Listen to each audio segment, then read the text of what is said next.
Our Father, who art in heaven, hallowed be thy name. Thy kingdom come. Thy will be done in earth as it is in heaven. Give us this day our daily bread, and forgive us our debts, as we forgive our debtors. And lead us not into temptation, but deliver us from evil. For thine is the kingdom, and the power, and the glory forever. Amen. Good evening, everybody out there.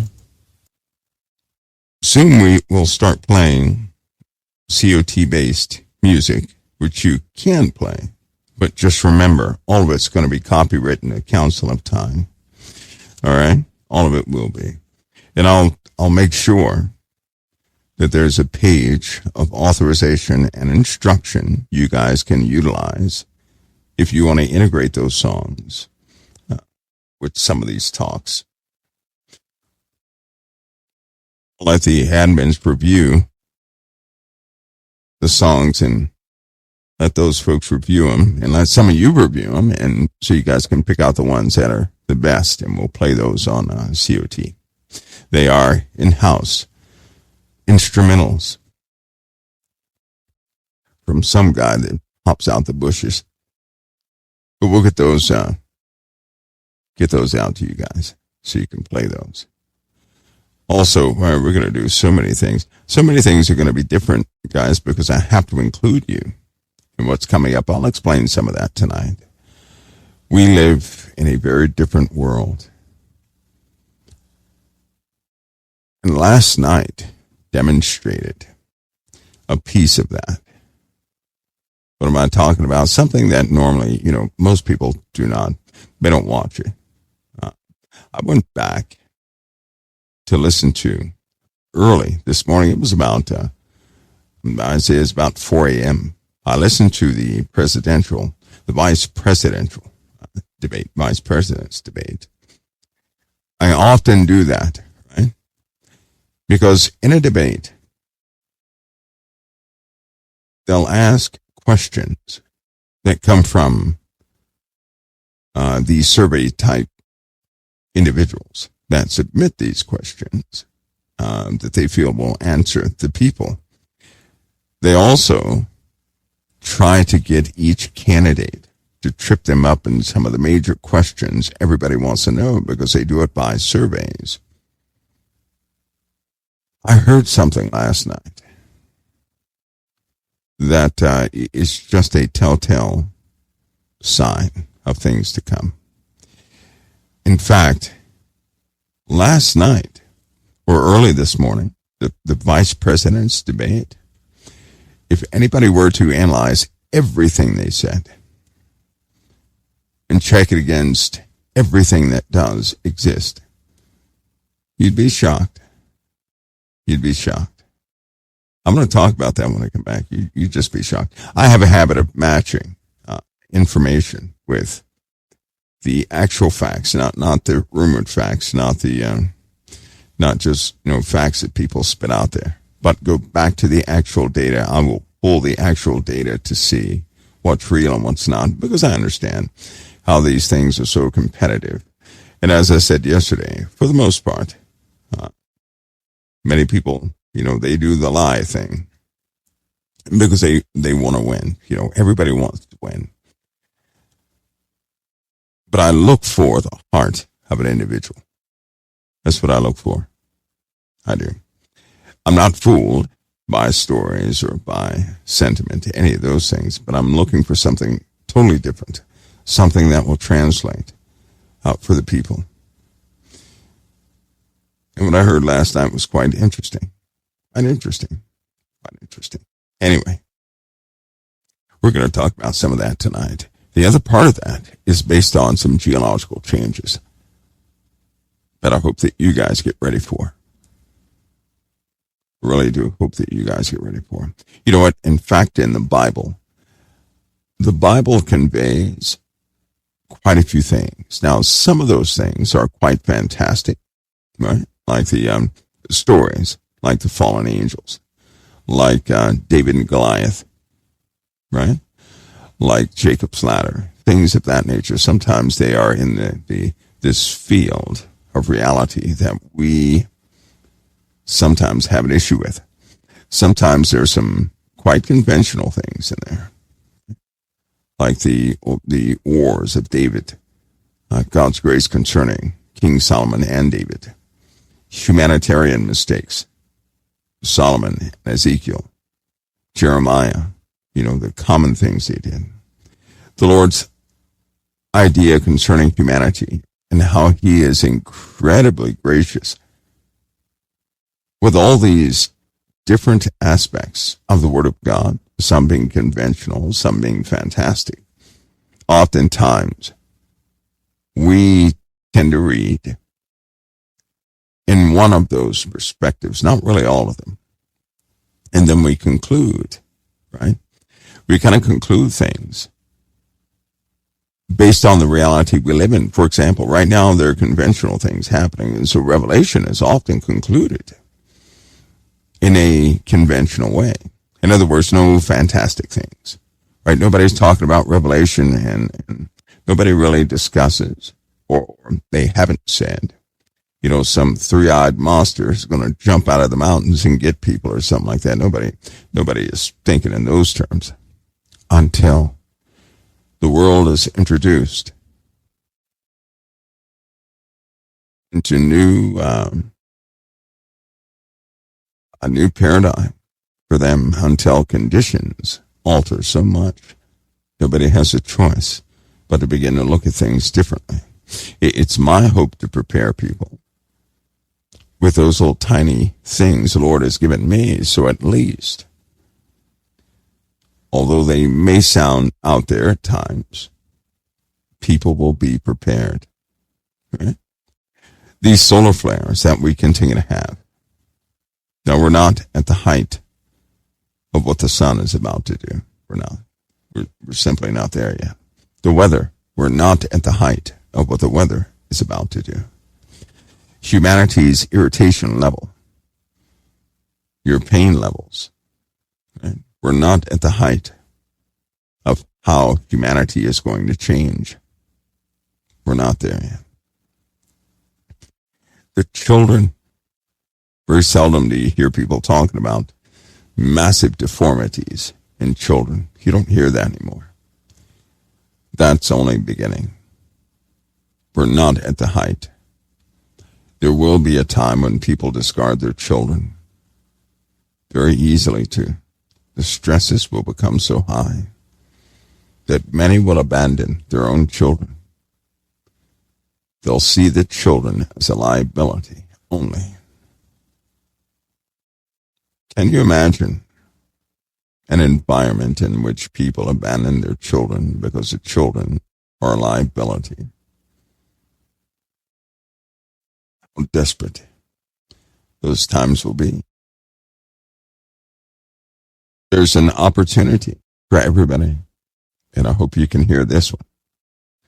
All those who apply what God is giving them now, there'll be no need for them to go through any of the additional training that will surely come upon those who sidestep what he has them in right now. You hear that? If anybody is sidestepping what the Lord has for them right now, they're going to have to go through it later.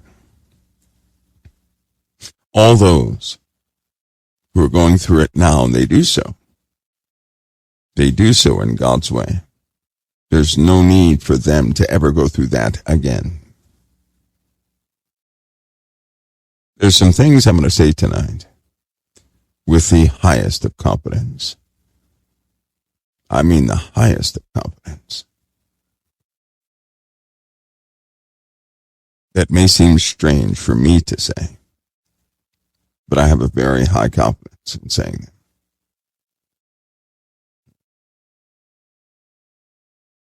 And I want you guys to know that so that you can make sure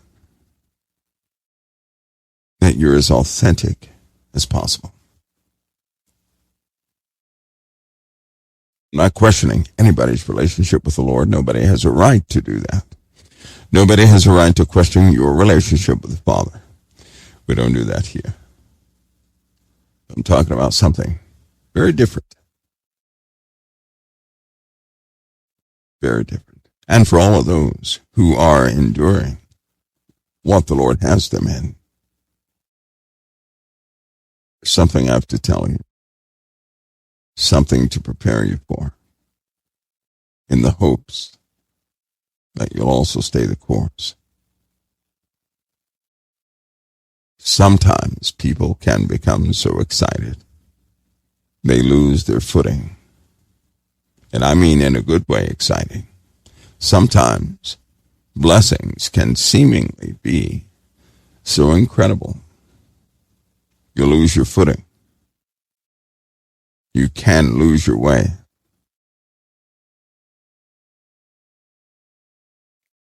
That's a warning of a different nature for some of you.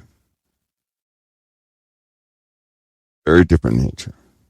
And there's something about this dark kingdom I want you guys to be aware of. Something that does not fit with the fears of the common era.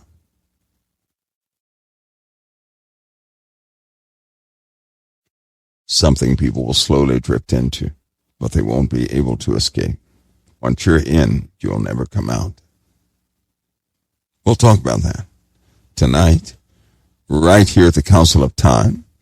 So while everything is settling and more things are popping on here, guys, I'm going to take just a 2-minute break, interval, time of silence, and I'll be right back to begin this conversation. It will be interactive, so I have both chat rooms pulled up. I'm going to add some more this weekend, just for some of you guys have been here for some time. You're very eager as far as works are concerned. And we're entering into a time where there's going to be a lot of work on the ground, a lot of coordinated work on the ground. So as things are introduced, open up for you guys. Some of these things are ongoing, so they've been going. You'll just be included in them. And I'm strange. I vet people differently. I never tell people what I'm about to introduce them to. I just watch them for at least a year. Then after that year, I'll draw a conclusion with lots of prayer. Lots of prayer. So some of you have certainly met the mark and exceeded the mark, which means I can spiritually trust you. That's what it means. It's not about mistakes, not about certain things about your character, and all this is about your spirit. Everybody has to deal with the flesh. I'm highly aware of that. I'm not looking for perfection of flesh, looking for devotion of spirit. That means everything. So, I'll be back. Give me about 2 minutes. I'll be right back with you here at the Council of Time. There we go, Channel 0. You guys are good to go. Everybody should be able to hear me. Should be able to. Well, the Middle East ignites, of course, is just beginning to. You guys keep those folks in the Middle East in your prayers. I'm going to give you guys a perspective of the Middle East. I really do hope it makes sense. Of course, most people are taught about Israel. We read the Bible. We see Israel at the center of a lot of what the Lord has planned, what he did. He did things specifically for the land of Israel, the people he put there was based on a promise and a blessing. We know that exiles came as simply our father and his children, his family. So Israel is quite unique, important at the core of our faith, historically, and it continues to be important. It is the placement where the New Jerusalem will eventually be.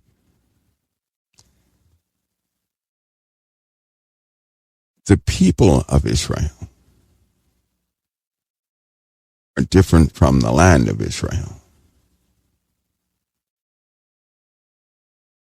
Yeah, I said that. The people of Israel are different from the land of Israel. Because I want you guys to see something. We're not talking about flaws. We're not talking about any of those things regarding human frailties. We're talking about what God has designated that land for. Right? Somebody asked me one time, why is Israel special? I had a very simple answer. Because God said it's special. They said, well, why does he think it's special? My answer was, he created all things for himself. All things are created for himself. He can designate or not, but he made all things for himself. He is the writer of this story, the whole story. Sometimes we forget that. Sometimes we think that the world is operating automatically. No, it isn't. It really isn't. Israel is a designated place. Jerusalem is a designated place. And the land is different from the people. Many people may not know this. So we have to read a part of the Bible to get the exact sentiment of this, so that people can see this difference, or what the Lord has a sentiment towards. Do you guys remember in the book of Joel? There are prophecies in the book of Joel, yes, prophecies. But do you specifically remember what the Lord had said about remembering his land? That he would pity the people. You remember that? He said he would pity the people, is what he said. He would remember his land and pity the people, which is a weird saying. Anybody familiar with that? I'm going to read it to you. If you would, go to Joel chapter 2, so that we can have this in context. Okay? It says this, blow ye the trumpet in Zion, sound an alarm in mine holy mountain. Let all the inhabitants of the land tremble, for the day of the Lord cometh, for it is nigh at hand. A day of darkness and gloominess. Now this is a description of the day of the Lord. And he's saying, alert the people. Alert them. For the day of the Lord is at hand. Alert the people. Then he describes, he says, for the day of the Lord cometh, for it is nigh at hand, : Then he describes it. He will describe what that day of the Lord is. He says, a day of darkness and of gloominess, a day of clouds and of thick darkness, as morning spread upon the mountains. A great people and a strong, there hath not been ever the like, neither shall be any more after it, even to the years and many generations. Now, if you would please, just for the sake of this reading, have no preconceived notions. Have none. It always pays to hear the whole chapter in context, so that you can hear. Because every time God gives a prophecy, he names every component of prophecy. He lets you know what each element is. But if you have a preconceived notion, right, you won't hear it. In other words, if you're clinging to what anybody has designated any one component to be, you're going to miss what the Lord is saying. And that would be that would be tragic, because it doesn't help your understanding any. So stay with me. He says, a great people and a strong, there hath not ever been the like, neither shall there be any more after it, even to the years of many generations. A fire devoureth before them, and behind them a flame burneth. And the land is as the Garden of Eden before them, and behind them a desolate wilderness. Yea, and nothing shall escape them. Now listen, where are we? Where are we? He says, blow ye the trumpet in Zion. Sound the alarm in my holy mountain. Sound the alarm in my holy mountain. So we're not talking about any other part of the world. He said, let all the inhabitants of the land tremble. What land? Sound the alarm in my holy mountain. He gave us a place to sound the alarm in. This is an alarm, not an invitation. This is an alarm, not a celebration horn. This is an alarm in his holy mountain. He said, let all the inhabitants of the land tremble. If you can, highlight that. Let all the inhabitants of the land tremble. Highlight that. And highlight the first part. Blow ye the trumpet in Zion. Highlight that. And highlight holy mountain. Highlight that. Because it's giving you a location. God is quite complete when he gives you prophecy. For the day of the Lord cometh, it is nigh at hand. Now, I'm emphasizing this because in another part of the Bible, it says the day of the Lord is going to happen in Israel. That's what it says. It just states that so clearly, and I never hear that read. Never. So let me continue. It's a day of darkness and gloominess, a day of clouds and of thick darkness this morning, spread upon the mountains, a great people and a strong. There hath never been the like, neither shall be any more after that, even to the years of many generations.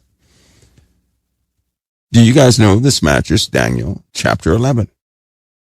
Perfectly. Do you know that? Daniel chapter 11. The threat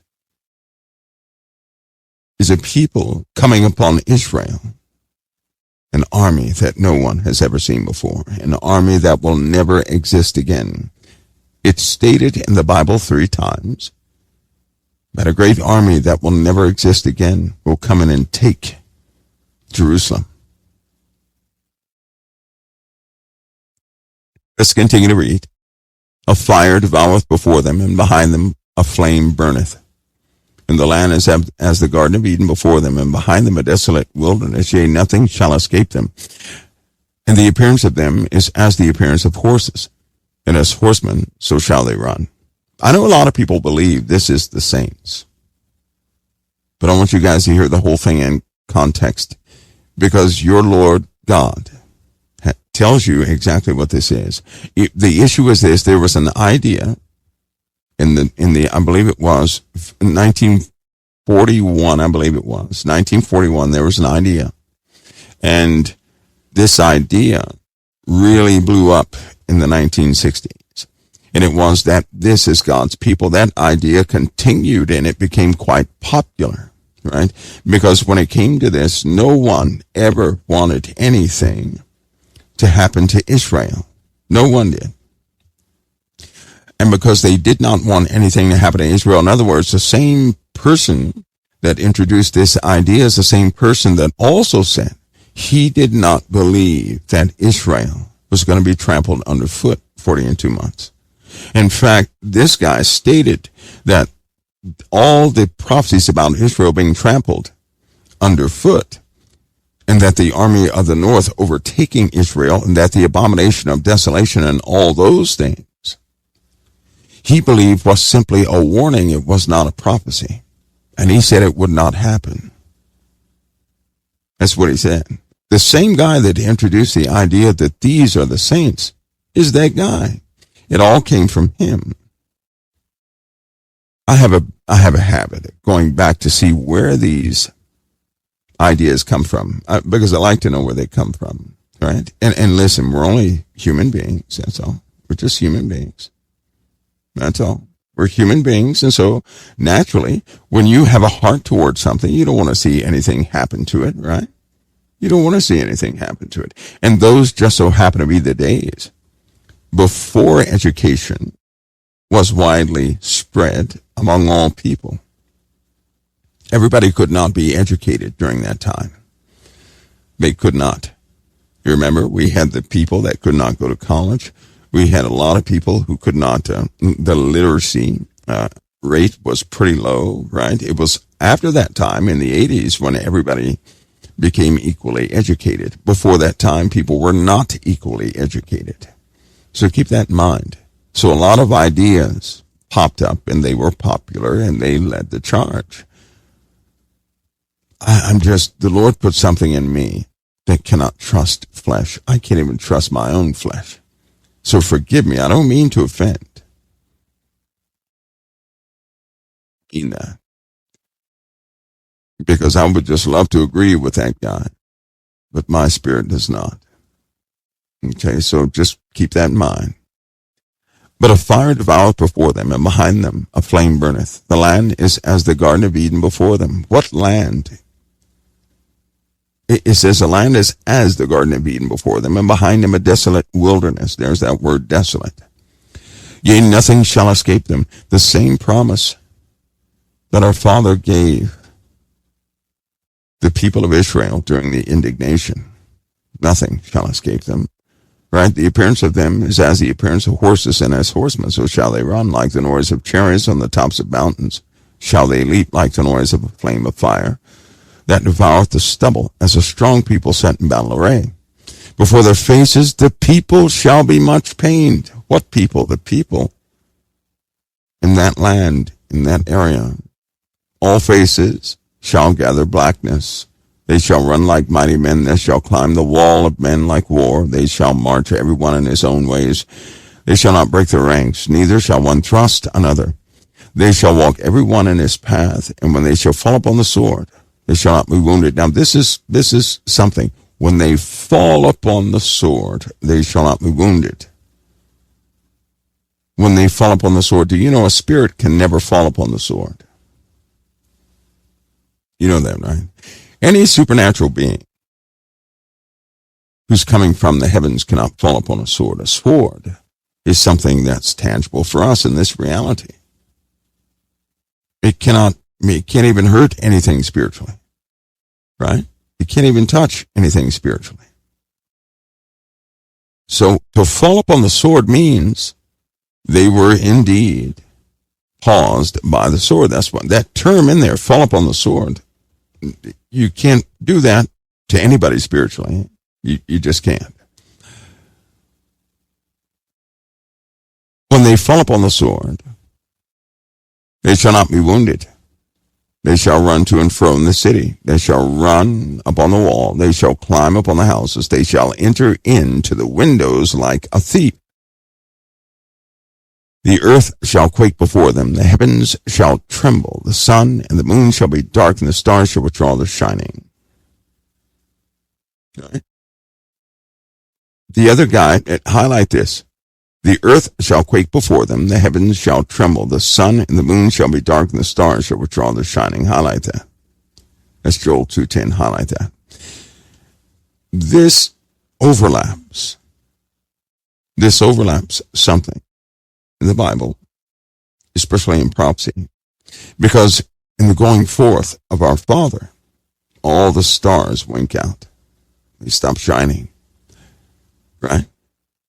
When the Lord goes forward, the stars withdraw their shining. Nothing is shining. Nothing is shining. Everything pauses. Everything bows, right? So in the day of the Lord, there's a duality that's happening. something dual. That's often people mesh them as one, but no, they're not. That's why a lot of people sometimes they get confused and they say, well, is the Lord coming back twice? No, he isn't. He's not coming back twice. When he does come back, right? When he does come back, his light, his pureness, his brightness, his holiness will be against everything dark. That's why God cannot directly show himself to us, because he would consume all the darkness in us, and it may not leave any of us left. We have to be shielded because of our own iniquity. For anything to stand before the living God, for humanity, that's why a lot of people are told, right? That's why Jesus said, number one, no man hath seen God at any time. That's why the angel of the Lord warned Moses, you look upon me, you're going to die. Well, why? Because if iniquity is in a person, God's pureness will consume them. Now, there are scriptures that speak about this. His pureness can destroy darkness. And that's something. He can destroy darkness. So when he shows up, all this iniquity and darkness in the earth is going to be checkmate. Wherever he shows up at, or whatever he designates, is going to have a similar effect. It says, the Lord shall utter his voice before his army. And this is what messes people up right here. And the Lord shall utter his voice before his army. Who else did the Lord call his army? The Syrian. The Syrian. Come on now, stay with me. The Assyrian was God's axe. The Assyrian was God's battle tool. God used the Assyrian, the bloodthirsty Assyrian, that nasty, filthy Assyrian. God used the Assyrian to correct his people, did he not? Yes, he did. And then what did he do? He turned around and destroyed the Assyrian. Why? Because the Assyrian said, look what I have done. See, you can't forget that. Sometimes when you're reading scripture, we remember one story and forget about the other. All of it. Truth is truth. So all of it has to be true, right? So, for example, in my case, I don't make pieces fit. All of it has to be true. You can't have one be true and negate the other, or forget about one, just shove that one under the carpet and focus on this. All of it has to be true for all time, or it's not the word of God. God's word doesn't go false for a season and then true again. That doesn't work that way. It must always be true. His principles must always be the same. One of the keys is God is the same yesterday, today, and forevermore. So whatever he declared in the beginning exists to this day, which is why we have an advocate with the Father, Jesus of Nazareth. Why? Because death is still a penalty. Eternal death is still a penalty from the beginning. The wages of sin is death, period. So we have to have an advocate, a final sacrifice. See that? Jesus, we can't make it without Christ. We cannot. It's impossible. We can't do it. And so here we have the same usage, right? That was given to the Assyrian, and it's right here. And the Lord shall utter his voice before his army, for his camp is very great. Even when he talks about his camp. Same usage of things. For he is strong that executeth his word. For the day of the Lord is great and very terrible. There he goes talking about the day of the Lord. Now, specifically, this is the day of the Lord. He says, the day of the Lord is great and terrible. Who can abide it? Continue to read with me. Therefore also now, saith the Lord, turn ye even to me with all your heart. Who is he talking to? We're still talking about this. He says, therefore also now, saith the Lord, turn ye even to me with all your heart, and with fasting, and with weeping, and with mourning. And rend your heart and not your garments, and turn unto the Lord your God, for he is gracious and merciful, slow to anger, of great kindness, and repenteth him of evil, which means He'll withdraw the evil. Listen, he'll withdraw the evil.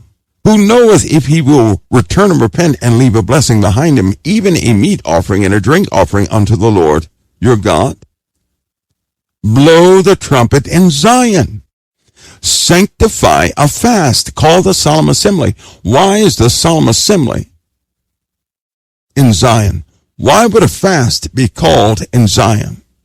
Why would the trumpet blast in Zion? When we're just talking about a promise of a people about to come to Zion, God says, blow the trumpet. The trumpet, that trumpet is a warning. And if the trumpet ever blows in Zion, it is the day. Sanctify a fast, he says. You don't sanctify a fast and call a solemn assembly for nothing. No. He says, gather the people, sanctify the congregation. He's talking to human beings on earth. Sanctify the congregation, assemble the elders, gather the children. These are not heathens.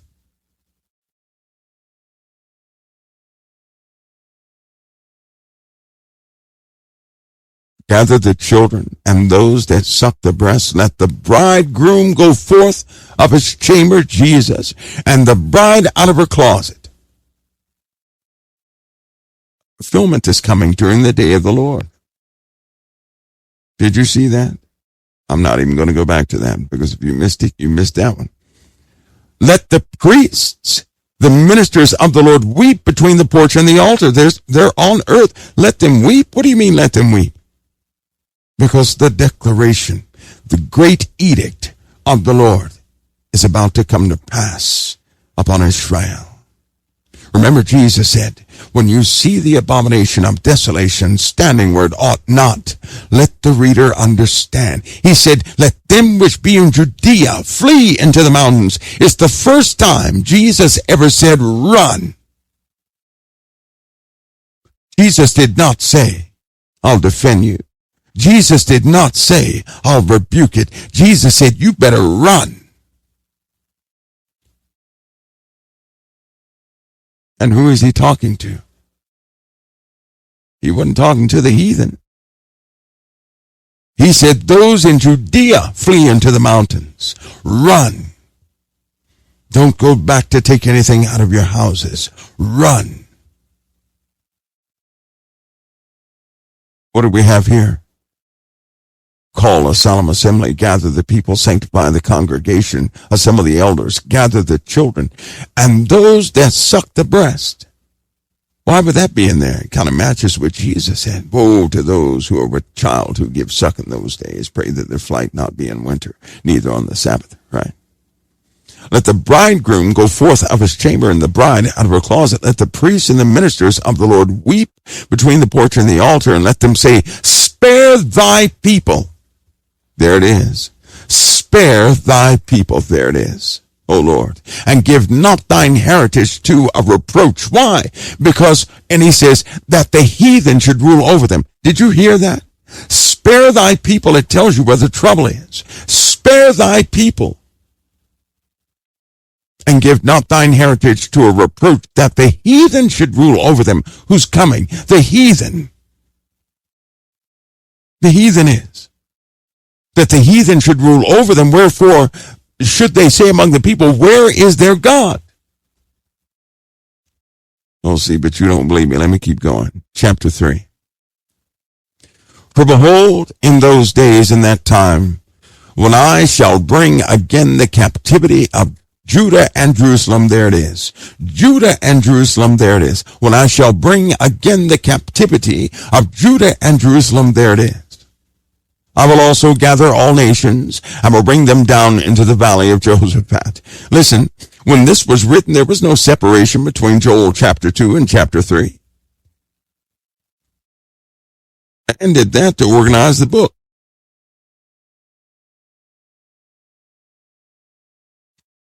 So let me go back and read it the right way. If you guys don't mind, let me read it the right way. Here it is. You ready? You ready? I'm going to read it the right way. And it shall come to pass that whosoever shall call upon the name of the Lord shall be delivered. For in Mount Zion and in Jerusalem there shall be deliverance, as the Lord has said, in the remnant of whom the Lord shall call for. Behold, in those days and in that time, when I shall bring again the captivity of Judah and Jerusalem. See, I just went from chapter 2 to chapter 3. When you do that without a break, you start to hear the whole thing. After he said, call that solemn assembly, gather everybody together. You better make sure you're blowing that trumpet. The heathen is coming.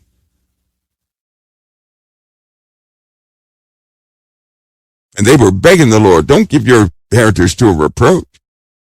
Right? To be ruled over by the heathen, right? Right? Isn't that what he said?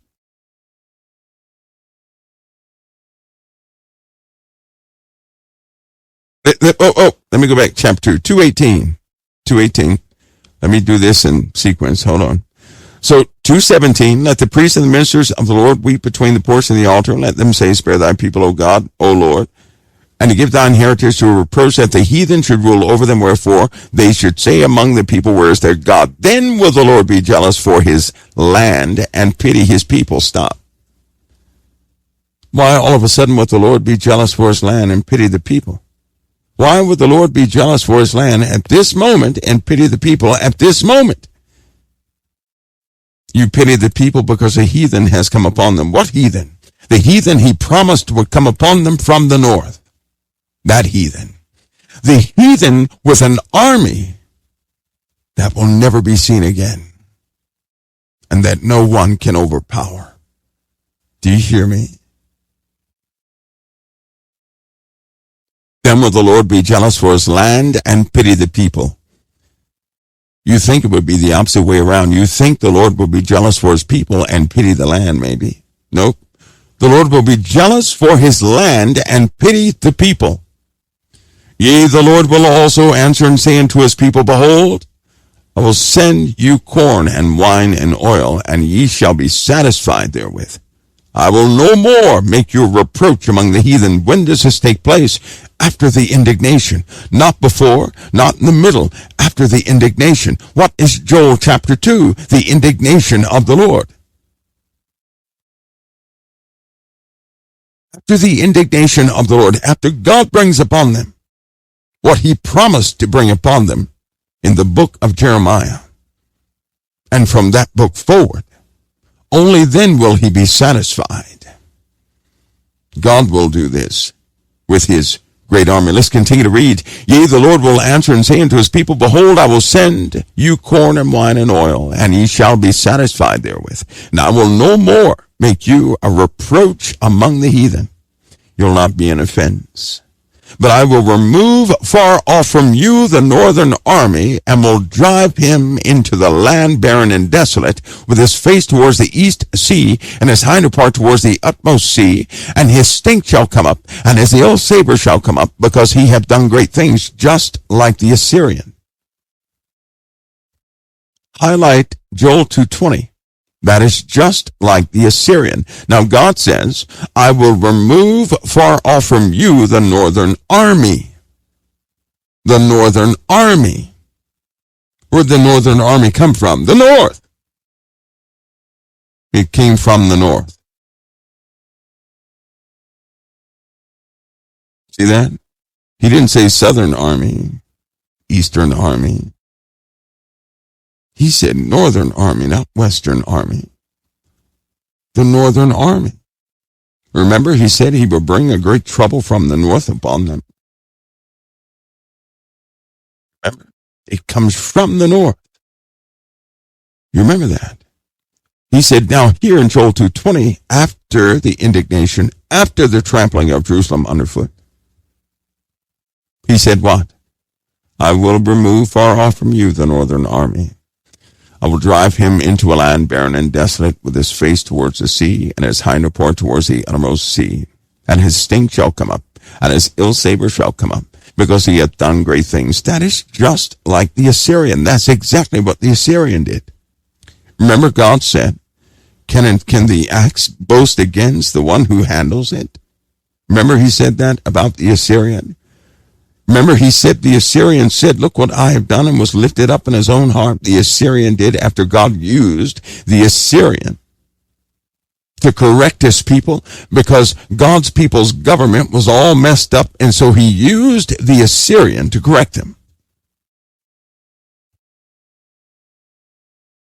Listen, he says this, "Fear not, O land, be glad and rejoice, for the Lord will do great things." This is after it's been, totally overrun. God runs them off. He says, "Be not afraid, ye beasts of the field. For the pastures of the wilderness do spring. The tree beareth her fruit. The fig tree and the vine tree do yield their strength. Be glad then, ye children of Zion. Rejoice in the Lord your God.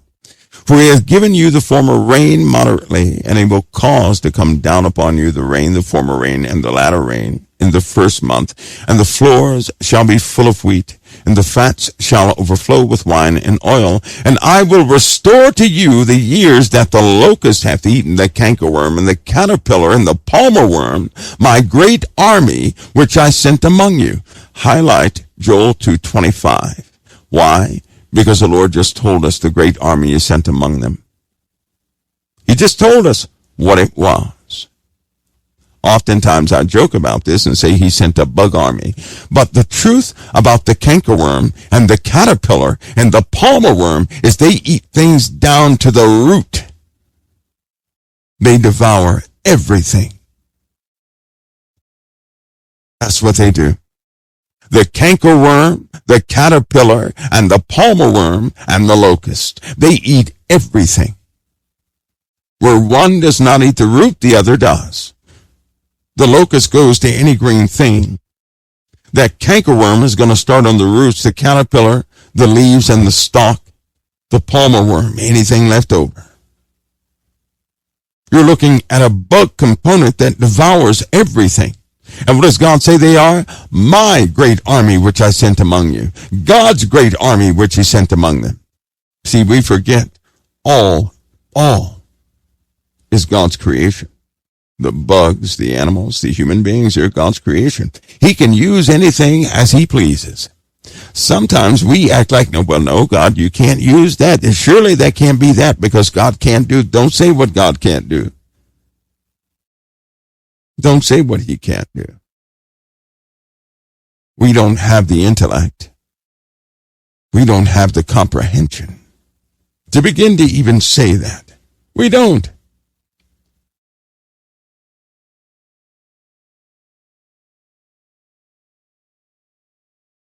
So restore them from what that great army he sent among them destroyed. He said, "And ye shall eat plenty and be satisfied, and praise the name of the Lord your God, that hath dealt wondrously with you." You see that?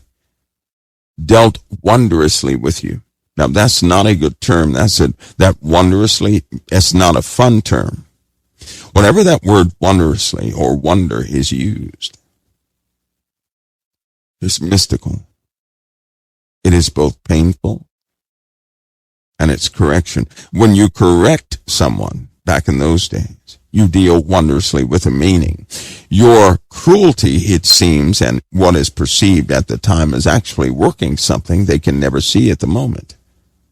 Your trials and tribulations work wondrously in your life. They may seem harsh, but they're working something. Those traumas you went through as a child, they seemed horrific and horrible, scary, nightmarish. But now you're given a language. You can hear those children and see the spirit that pursues them, and nobody else can. Only those who have gone through that stuff can see those type spirits. The same way the Lord said this one only comes out by fasting and prayer, that deaf and dumb spirit only comes out by fasting and prayer. So you've been given the eyes and the ears to hear a specific dangerous spirit that stalks humanity even to this very day. Where everybody in the room wouldn't see it, you can notice it. You can hear it. If a person came and spoke to you, you would hear if that spirit's in them or not. You've heard how it speaks. Come on now, somebody. You've met people in your life that spoke the same way somebody spoke to you when you were young. And you know that spirit resides in them. Nobody else said that phrase except when you were young. And then you end up hearing it again. And sure enough, you've been given some insight that nobody else can have unless they go back and live your horrible experiences. That's the only way you can have what you have.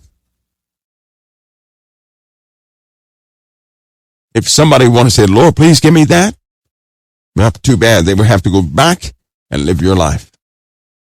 They would have to go back and be abused. They would have to go back and endure what you endured.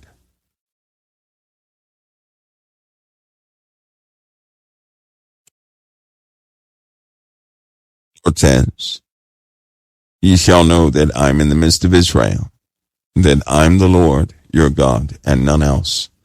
And many people shall never be ashamed.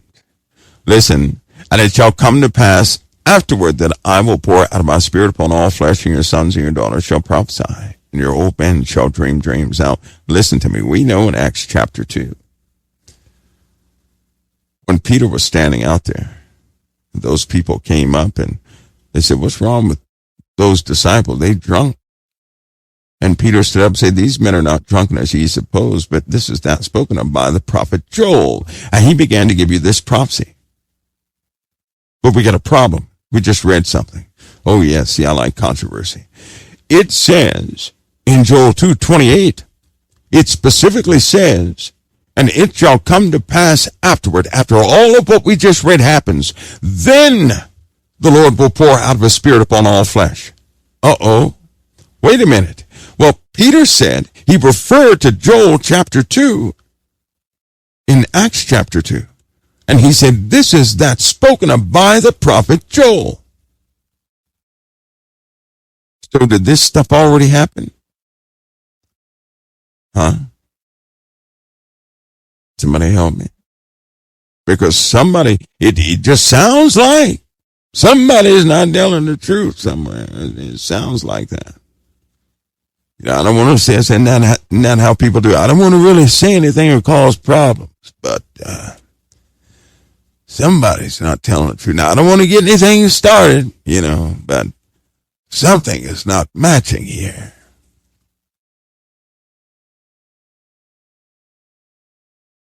Isn't that how people do it? But you going off angry, but, when I come back from this break, we'll all open our eyes. Because remember, before this conversation, I wanted to show you something from a different perspective. Something not linear. Something I think is necessary. Very necessary. Because our Father is nothing but truth. And a beautiful truth it is. I'll be back in a moment, right here at the Council of Time. Okay, everybody, I'm back again, and let's go. So, back to the problem, right? Back to the problem. Acts chapter 2 tells us something. It does. It tells us something about the last times, about the end days. And it says here, and it shall come to pass afterward that I will pour out of my spirit upon all flesh. Your sons and your daughters shall prophesy. Your old men shall dream dreams. Now we know this is in Acts, so let's go look. Let's go find Acts real quick. I'm going to find it for you. Acts chapter 2. You guys ready? But Peter standing up with the 11, this is Acts 2:14. But Peter standing up with the 11, lifted up his voice and said unto them, you men of Judea and all ye that dwell in Jerusalem, be this known unto you and hearken unto my words. For these are not drunken as ye suppose, saying it is but the third hour of the day. But this is that which is spoken by the prophet Joel. And it shall come to pass in the last days, saith God, I will pour out of my spirit upon all flesh, and your sons and your daughters shall prophesy, and your young men shall see visions, and your old men shall dream dreams. Now we know the rest. But here's my point. What did Peter just say? And it shall come to pass in the last days, saith God. Where did he get that from? That's not what Joel says. Because Joel 2:28 says, and it shall come to pass afterward, we'll see in truth. It did say in the last days. They saw the controversy too, probably. They said, we can't have that saying that. But see, that's the problem. Now, I'm going to show you something that Satan attempts to hide so many times. Not that he had anything to do with this, no. But the Lord always calls us to look deeper at moments in our lives. Not to skip over. Not to assume. But to look deeper. If Peter is saying that this was promised to happen in the last days, and he said that's happening right there, the pouring out of the Holy Spirit. Here's what you cannot do. You can't say this happened back then, that was the last days, it happened back then, and that was it. No, it continues to this very day.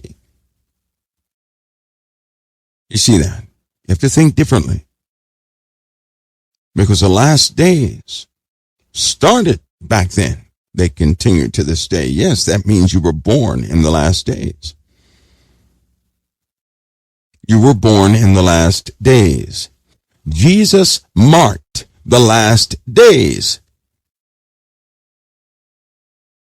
Now, just so you can really understand this, everybody follow me to the Gospel of John, chapter 12, if you would. Can you do that? The Gospel of John, chapter 12. You guys ready? I'm going to read this to you. John 12:27. Now my soul is troubled. This is Jesus. And what shall I say? Father, save me from this hour. But for this cause I came unto this hour. Father, glorify thy name. Then came there a voice from heaven saying, I have both glorified it and will glorify it again. The people, therefore, that stood by and heard it said that it thundered. Others said, an angel spoke to him. Jesus answered and said, he's talking to the people, the voice came not because of me, but for your sakes. Now is the judgment of this world. Now shall the prince of this world be cast out. And if I be lifted up from earth, will I draw all men unto me? Thank you, Lord. Listen. Now let me point your eyes to John 12:31. What did Jesus just say? He didn't say tomorrow.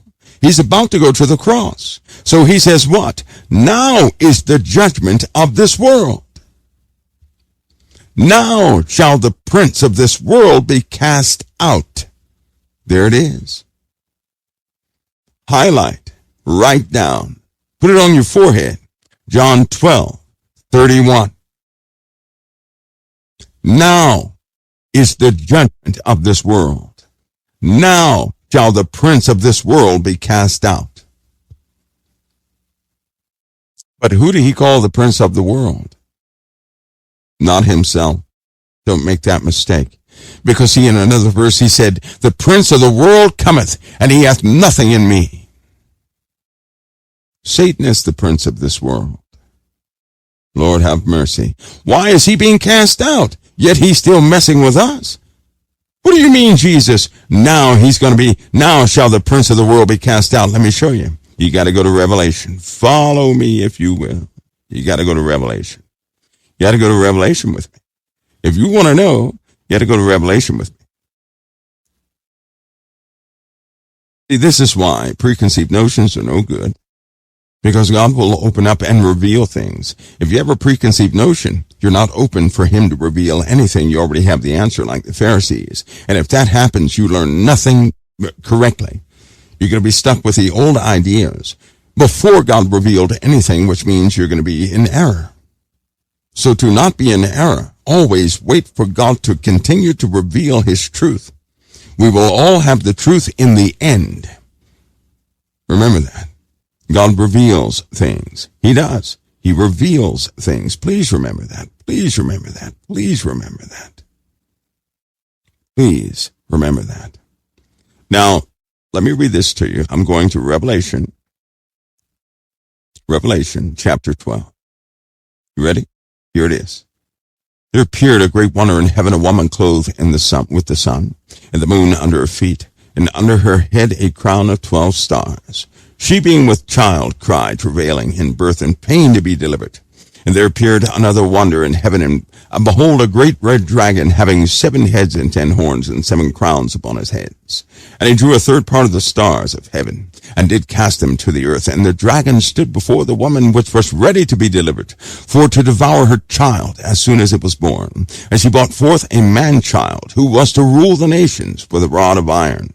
And her child was caught up unto God, and to his throne. And the woman fled into the wilderness, where she hath a place prepared of God, that they should feed her there 1,260 days. And there was a war in heaven, and Michael and his angels fought against the dragon, and the dragon fought and his angels, and prevailed not. Neither was there a place found any more in heaven. The great dragon was cast out, that old serpent called the devil and Satan, which deceiveth the whole world. He was cast out into the earth, and his angels were cast out with him.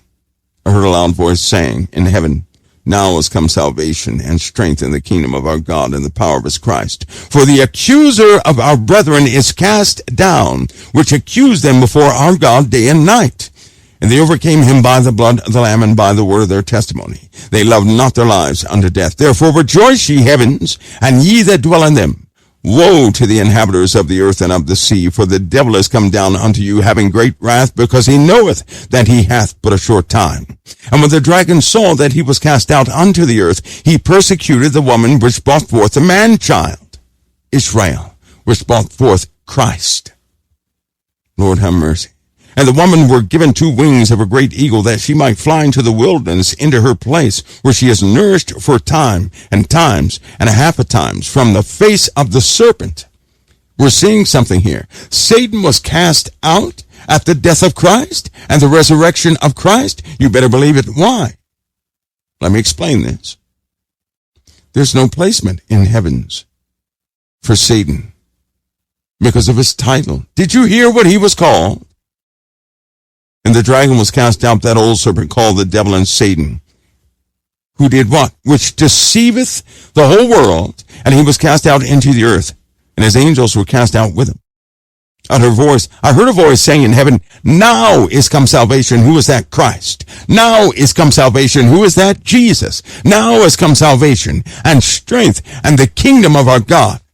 Who is that? See, the Bible says the kingdom does not come with observation. No one's going to say, lo, here it is, or there it is. But the kingdom of God is born within you. Now is come salvation and strength and the kingdom of our God and the power of his Christ. For the accuser of our brethren is cast down. The what? The accuser of our brethren. And what did he do? Which accused them before our God day and night. See, before Christ, before the sacrifice, before the Lamb, he accused them day and night. Look how they messed up. Look, they messed this up. They messed this up. Now you have to do this, that, and the other. Well, see, when the Lamb, the sacrifice, sat at the right hand of the Father, a sacrifice covers what? What does it cover? Huh? When one repents, the sins are wiped away. Satan has to shut his mouth. He cannot accuse in the presence of a sacrifice, a living sacrifice. He cannot accuse. God will not hear him. So when you go out there and do something, God's not going to hear him. Why? Because of Christ. Because you live in the last days, and Christ has not come back, so it is the era of grace and mercy. That means the sacrifice still stands. So you have time to repent today. Do you hear me? Satan cannot accuse you. Do you know what happens when Satan accuses a person? Go back and read Job. Who did nothing wrong. But it tells you what Satan was after. And it tells you what he did to everybody else. See, when Satan accuses, he'll say, God, this one did this. So now you got to let me do this. Okay. Well, yeah. But when it came to Job, he said, well, I've tried everything. You got a hedge around him. I can't get to him. Why did God have a hedge around Job? Because Job kept interceding for his children, and he did nothing wrong. That was the hedge. My goodness. The word of God was a hedge around Job. It was so strong that Satan could never break through. If Satan cannot accuse you, he cannot touch you. But when Jesus came, all that power was stripped of Satan. Why do you think people can sin and get away with it? It looks like they're getting away with it on earth. It is God's grace and mercy. Do you hear me? Satan has no place in the heavens because he cannot accuse. And what did Satan do in the heavens in the first place? He accused our brethren before God day and night. He cannot do that in the presence of the sacrifice, Jesus Christ. He can't do it. He cannot do it. When Jesus comes back, he will not be the Lamb. You hear me? He will not. Right now, so long as we can be forgiven, Jesus indeed is a living sacrifice. The power of the Lamb, the power of the blood is over all of us. But when Jesus comes back, he'll be King and Lord, Judge. That's why he comes back to get his children and takes his children unto himself when he comes back. Why? Because at that time when when the rest of his children are withdrawn, so is grace and mercy. He's King and Lord of a kingdom. You are the fulfillment of that kingdom. So when he comes back, he's not coming back as the Lamb. When he comes back and he gets his children, the era of grace and mercy is over. And the wrath of the Lamb will fall upon the face of the earth. And there is no protection, save those who are still on earth with the seal of God in their foreheads. That's why they have to be sealed. They have to be sealed because they're going to be left here on this earth.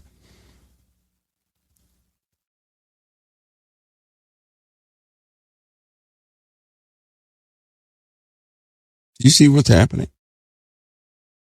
You were born in the last times.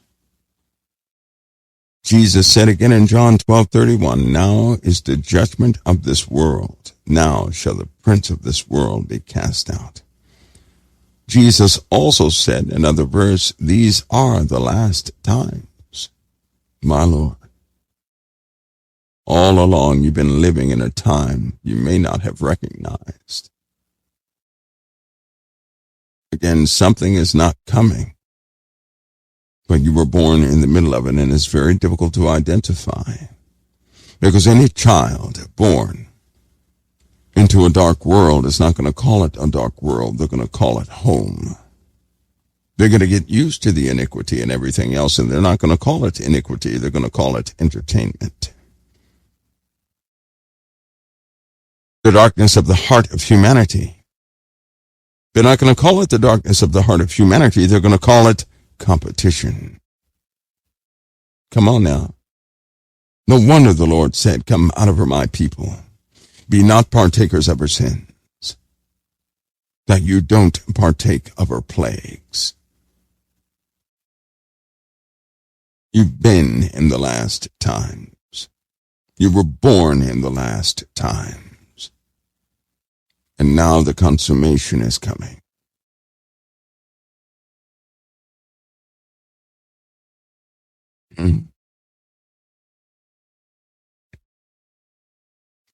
So can you see this with Acts?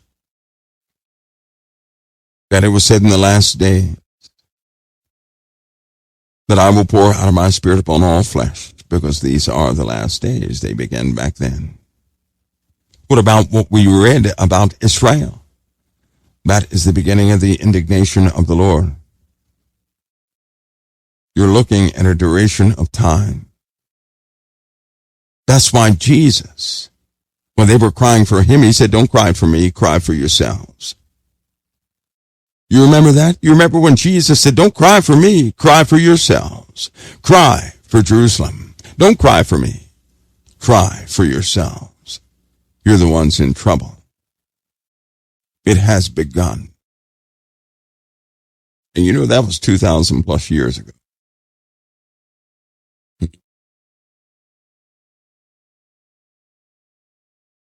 Why do you think Satan is so busy calling everything normal? Trying to convince he's trying to convince every single Christian out there something is coming when you're right in the middle of it. You got to be ready now. You got to be ready today. That's why when that message comes around, every time it comes around and says, be ready now, there's a part of your flesh that says, don't listen, don't listen, don't listen. Something in you wants to jump out into the world and make the world seem like it's okay. You're trying to find a reason that it's okay in the world, but your spirit is warning you every single day of your life. You're to the point now you can't even rest. You have tried, but there's a stirring in your spirit and the emergency is getting louder. You're waking up every day looking for something you can't identify. You know, the Bible has a prophecy about that. It said, men will look for they know not what. That's what we're doing. That's when your spirit is disturbed. And you wake up and say, is this the day that it happens? What happens? I don't know, but something. Let me go look for it. Let me go listen to everybody, just in case somebody said it. It's in your spirit.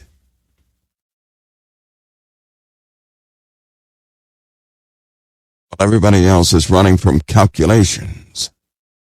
Can you now see this is a long durational thing? And calculations are going to mess people up. Time gaps and intervals. I'm not against anybody who would ever do that. But what I'm telling you is this. When the Lord opens up your eyes, act accordingly. When you perceive a message from the Most High, get prepared today. You don't have tomorrow.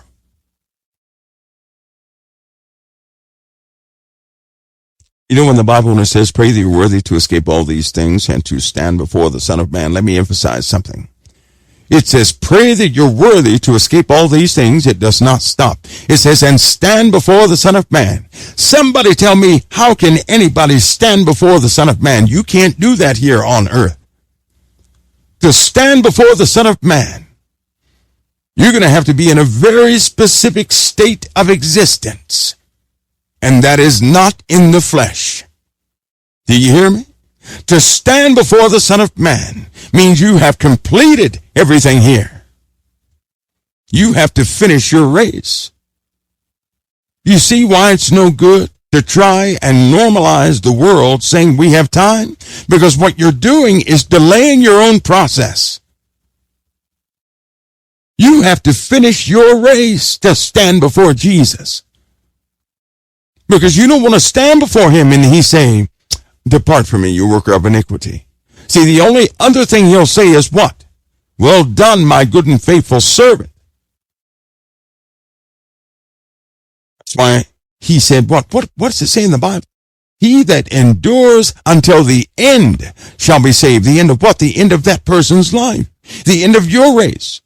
If you run and faint not. See why it's no good?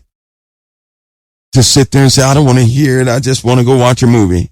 You're delaying your own process. Yet the same individual will say, I need to escape all what's coming. You're not going to escape anything because you're not willing to go the distance right now today. The call is for today. Your chance is right now. Right now. Do you see it? Do you guys see it? That's why Jesus said, watch. You cannot watch. He didn't say watch tomorrow. He said watch. To watch means you're prepared today. It means you expect a thief today. That's why I use that example. That means right now, the condition of you is you left nothing undone. Nothing. Don't let Satan ever tell you that's an impossible task. He's a liar.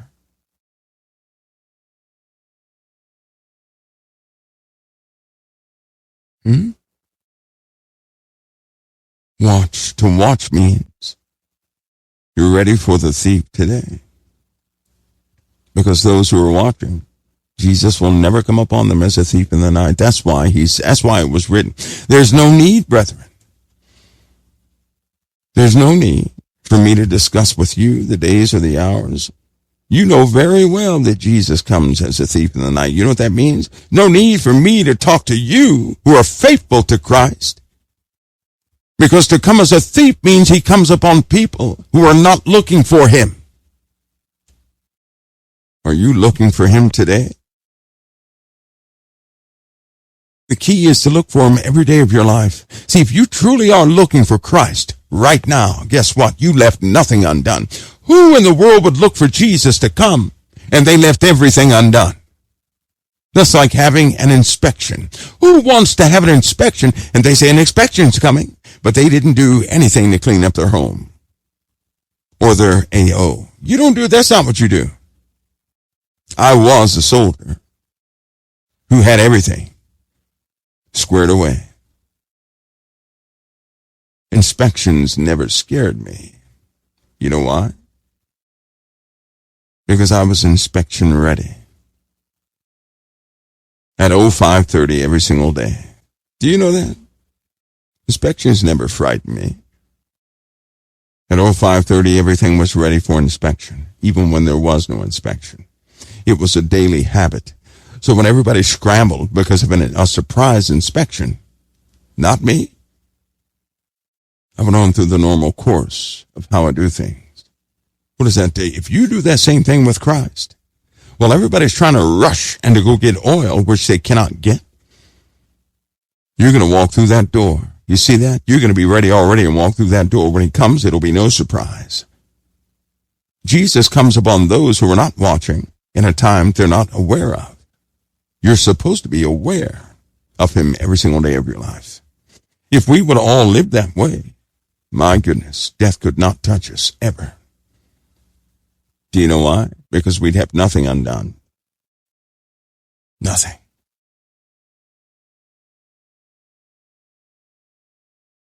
Do you all see what's happening in the world? Huh? You know how everybody says, oh, this is the big one, this is it. I'm going to shift your eyes to something that you've been seeing. Haven't you been noticing that every interval of war gets greater and greater and greater and greater? That every interval of hurricane season gets greater and greater and greater and greater? That every interval of the solar maximum gets greater and greater and greater and greater? Haven't you seen this? See, while everybody's looking for the one big time, they cannot see it's a building process until it consumes everything. Until it consumes everything.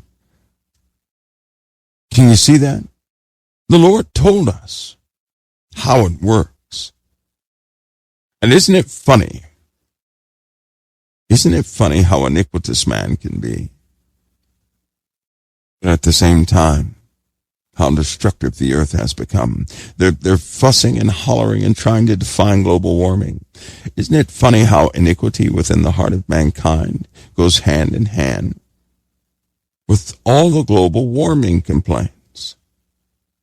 And they're trying to fix global warming when all they have to do is fix themselves.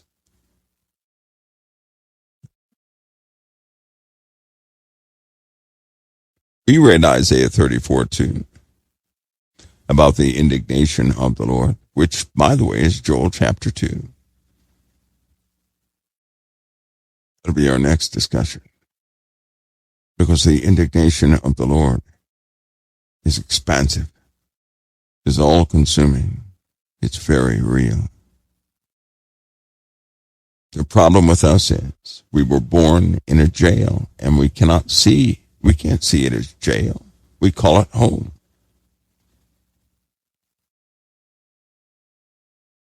Take note that in the Bible, it was written that God will send them a strong delusion that they would believe a lie, that they all might be damned who loved not the truth but had pleasure in unrighteousness. God will send them a strong delusion. If God sends a strong delusion and gives people over to it, they shall never escape, because they didn't love the truth. So then guess what? The only way not to be delusional is to love the truth. And when you love the truth, you're going to find yourself perpetually ready.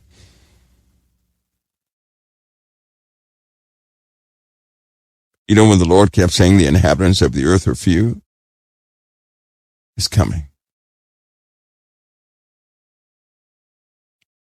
Things are lining up, and they've been lining up since we were born. Oh, by the way, the real telltale thing, why is it that all of you were born with Revelation as the number one book in your heart's prophecy, as the number one subject in your lives? You were born a weirdo. Compared to while the rest of the world was saying everything's going to get better, your spirit said in you, no, it is not. You probably were not disrespectful, but there was something in you that said, no, it's not going to get better. They just can't see. When you were little, you probably said, they're going to find out. They're not going to like it. It's not going to get better. And certain things stirred you in the wrong direction. Yes, it did, because people were utilizing the promises of God in the wrong season. And you said, this is not the time.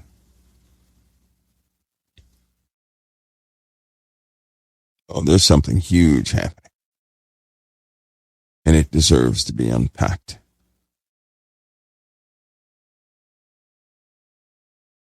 But today, a recognition of the times in truth is necessary. Really see what's happening in the Middle East is to know the declaration God has upon Israel and never forget it, because the world does not want anything to happen. Those who really love the Lord, who are of a specific generation, they have a difficult time seeing this. I want you to understand that tonight. Those of a different generation, they have a very difficult time seeing this. They cannot see this like you can see it. Do you hear me?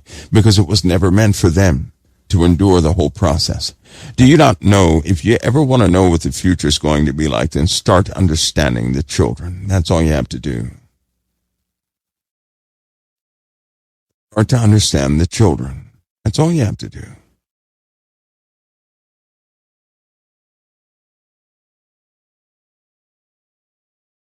Somebody says, is the indignation the same as wrath of the Lamb? No, it isn't. No, it is not. That's a very good question. My goodness, that's a beautiful question. And no, it isn't. No, it is not. Yes, we're going to go over that too. Those are two separate things.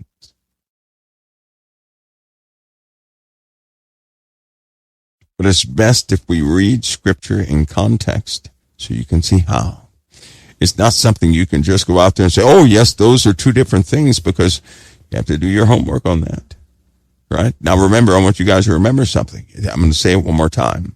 Those of that generation that were utilized to encourage us, those people of that generation who had strong devotions towards specific scriptures, and they weren't really geared towards prophecy. They cannot see what you can see very well. Please remember that. You have elders out there that cannot see what you see very well. You were made to see it because you're living as it begins to go to its height.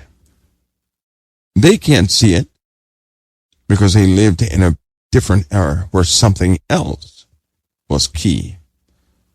It was necessary for them to be exactly as they were. It's necessary for us to be exactly as we are. Always remember that. Each generation is born with insights for their generation. We were born with insights for our generation. And who sows that in us? Our Father does. One day, all people will see. It's a type of mystery of spirits, like the spirit of Moses, the spirit of Elijah, the spirit of John, the spirit of Peter, the spirit of Paul. There's a mystery to those spirits. Are they repetitious? Do they come back from time to time? We know that the spirit is not the individual themselves. It's just the nature, the spiritual nature of an individual. We learned that through John the Baptist, right? That John the Baptist had the spiritual nature of Elijah. Thus, Jesus said Elijah came back and you chopped his head off. What was he referring to? The spiritual nature. Because they asked John, are you Elijah? John said, no, I'm not. I'm just a voice crying out in the wilderness. John had an urge. John had a way, and he couldn't explain. He didn't even desire to explain it. He just did things. The nature in which he did things was, in fact, the nature of Elijah that was given to him spiritually. So he housed the spiritual nature of Elijah. John is said to come back. So people are going to house the spiritual nature of John, who's doing his job beautifully. Remember that, though. Now back to the Middle East and of the world, because it's almost time to go. I told you guys that I was going to review the vice presidential debate. The reason I do that, the Lord has always, throughout my life, He never had me look away from anything. But He always had me listen to all things. I mean, all things. You could say it's part of my seeing things. People tell you everything you want to know. All you have to do is listen to them.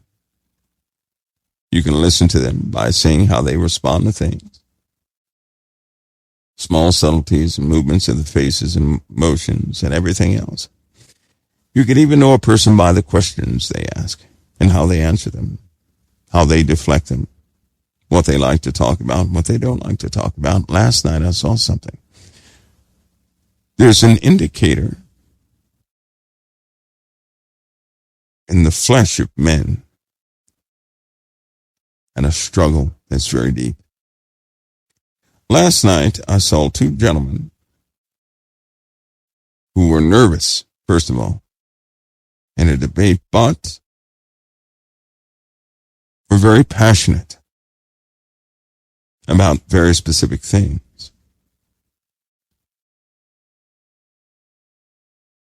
Both were very polite to one another. They didn't attack each other so much. They did talk about the records of their bosses.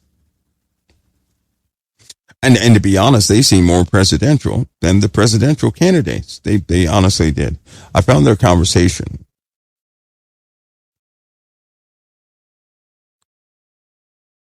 much more tolerant than any other conversation. I mean, it was like two adults. Both of them are teachable. Both of them are. They're very teachable. They're very plain, too, which gave me insight into both a hope and a horror at the same time. These two men have a type of character and a loyalty. You hear me? It's not about having the biggest brain. It's a loyalty involved. They are loyal to the people they serve, and they have ambitions, yes. But they also have very deep passions. And because they're positioned, or going for the position they're going for, I know there are more of them, because there's never a time when any individual character of a vice president is alone. Did you know that? If you go back historically and start looking, you're going to find that there are a lot of people that will always share the mentality and the sentiment of a vice president. You'll always see that. It just happens that way. These guys are very passionate. about certain subjects, but they're quite loyal to a fault, right? When they were engaging, they had their important points and they had their rehearsed points and they had their, little facts that they would throw out there, but both of them had conviction, which is odd. You guys know that's odd. They had conviction. Both had conviction. They had conviction. Now, I know the record of both. I look deeply into both of them. I know the records personally. I mean, a deep dive into their records. They have passions for this country that are quite real. And it shows me something. See, the people that you're not seeing are going to rule this world soon. They're going to rule it. In fact, the people that are going to be put in power, right, will be usurped into a very dark kingdom and will serve the needs of a very dark kingdom. I'll be honest with you. If I honestly liked someone, I really probably would not want them in a leadership role at this time. I wouldn't, because I know what's coming. I know what's going to happen. And it tends, see, when you will see it with your eyes, it'll change a person from being genuine because they may not have a covering like you. If Christ is not watching over you, you're done for. Do you hear me? If you don't have the blood of the Lamb, you can never overpower Satan. Satan is the prince of this world. To govern in this world is to govern in his kingdom.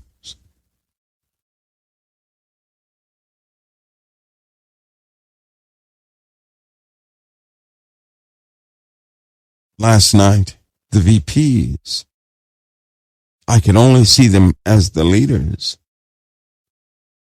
which means a moment is coming. Those vice presidents, those men who want to be vice presidents, were so sincere they were somewhat goofy. It was a goofy, controlled response to a great many things, but their passions. It's an unequivocal truth that these guys have great passions for this country. They're not willing to compromise in specific views, and they both have convictions concerning life. I found that quite odd. Very odd. Do you know what J.D. Vance said? That was so genuine. I mean, I found it very genuine. Both of them said the exact same thing, which was just totally amazing. I don't know if anybody caught it, but both of them essentially said that they made wrong calls at certain times, and they called out things wrongly. Both of them said they had changes of heart and of mind.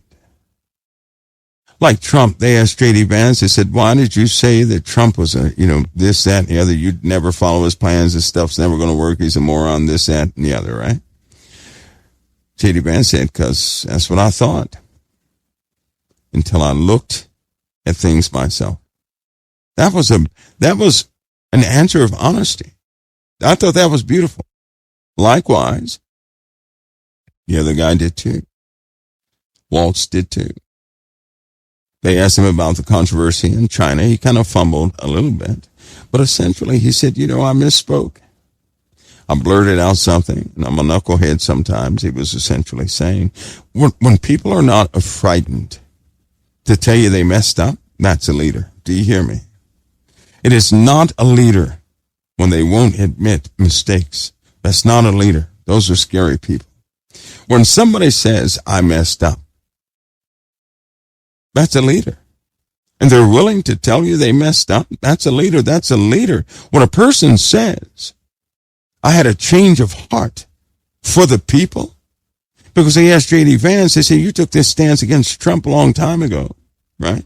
And they said, well, so what's, What about that? What about, he said, that's what I thought until I saw what Trump was doing for the people and how the people responded and for the people's sake, so basically he changed for the people. That's a leader. See, a leader does not serve him or herself. A leader serves the people. And whatever adaptations or changes that need to be made, they will make for the sake of the people because they have the people at heart. Do you hear me? See, people forget those things. They start hearing the bluster of a conversation. But when a person can bend because they will change to adapt the needs of the people, that's a leader. Because a leader is a master servant of the people. That's what a pastor is. A servant of the people. Not a servant of self. A servant of the people. That's exactly what our Lord and Savior was. A servant of the people. That's why he said the greatest will be the least and the least the greatest. Pastor is a master servant. Right? That's what a shepherd is. A shepherd does what? Provides, facilitates the needs of the sheep. He does not rule over the sheep. He takes care of the sheep. That's totally different. We can never forget that. These traits are rare in these times. And it lets me know that these guys are rare. And it also lets me know there's a change behind the curtain that's soon to come. I've been looking for someone with heart like that to come forward, because I know when they do come forward, it's time. I've been looking for them for a long time, just that character. And because they have that character, there's a brutal part. There's a correcting part. Then there's a time when things bounce back. See, because, listen, during a specific time on earth, nations of this world will delegate trips to Zion. Do you know that? That's not make-believe. It's not make-believe. That means there's special people that come forward only during times where calamity is about to come. Historically, it has never altered. There are certain types of people that come at certain times in history of this world. Those who will bend themselves for the sake of the people only come during times of massive calamities. Do you hear me? Because they're needed. The people need people just like that, or there would be no people at all. There'd be none. Now, don't get me wrong. Listen to me. I am who I am. And although I discount flesh, right? If a person is not washed by the blood of the Lamb, I know for a fact that Satan can use them. But I also know when God's hand is upon a person for the sake of those who believe in that nation. So I'll say this. For your sakes, God has put people in place based on you. It's based on you. It's based on you. These people being put in position means we're being weighed in the scales right now. Being weighed in the scales. Based on you. The calamity is coming anyway, but based on you. There could be an easier route, a protective route. Based on you. There are people in place that could go right into power. Many could fall. They're going right into power based on you. Or everybody could go through correction. All of it's going to be based on you. With the prayers of the people and the devotion of believers, God has put people in place. I keep seeing them. They're popping up all over the place. People with a heart and a compassion with true love inside them for their fellow man. You know how rare that is? They only come right before a massive calamity.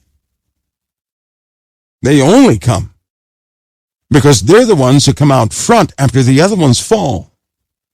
They're the ones to pick up the pieces and inspire the people to go in a direction of light. Now, we all know, reading the Bible, that a calamitous time will come upon the earth.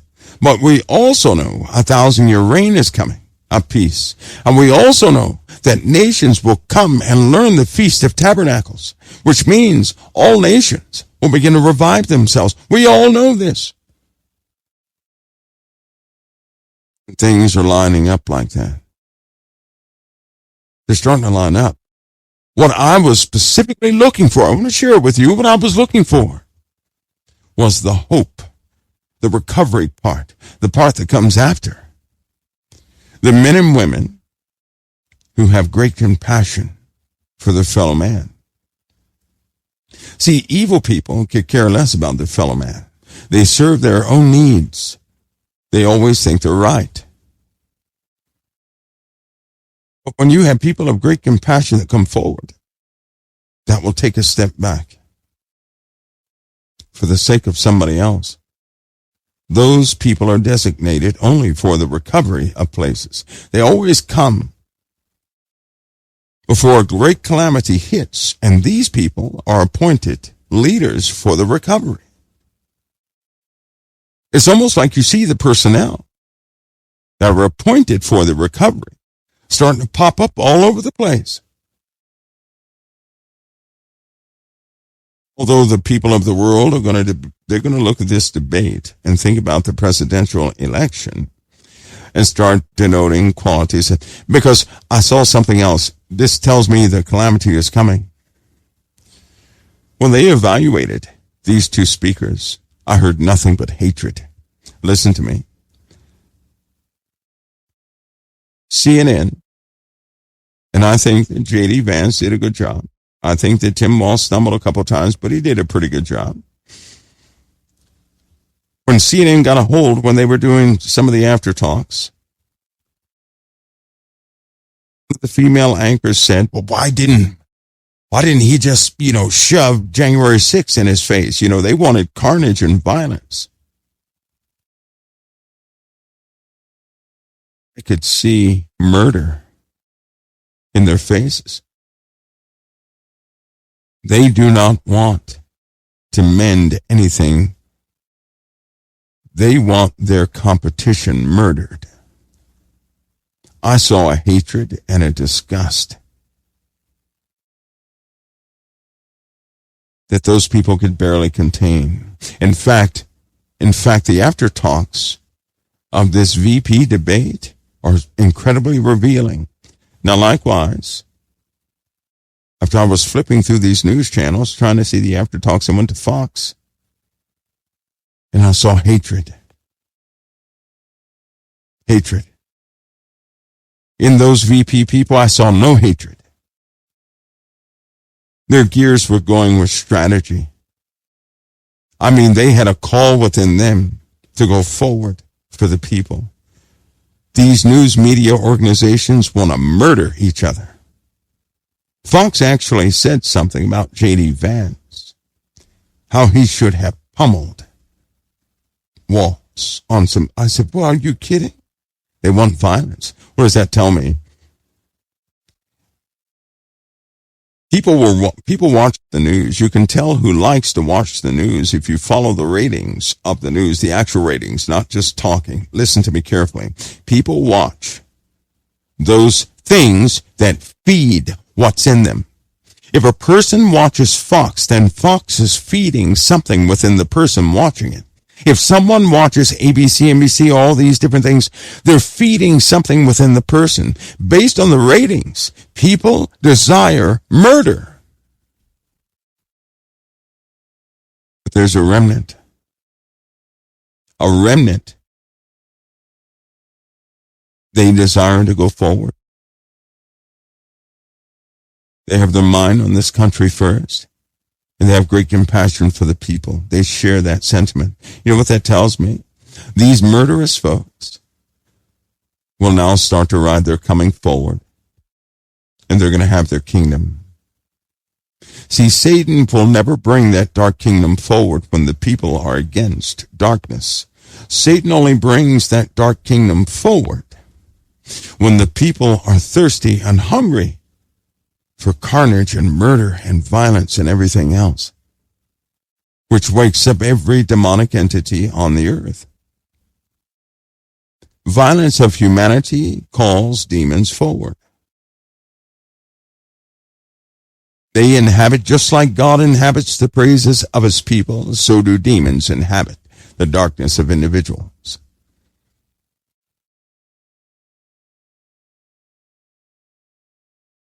The calamity is coming. Oh, it's coming.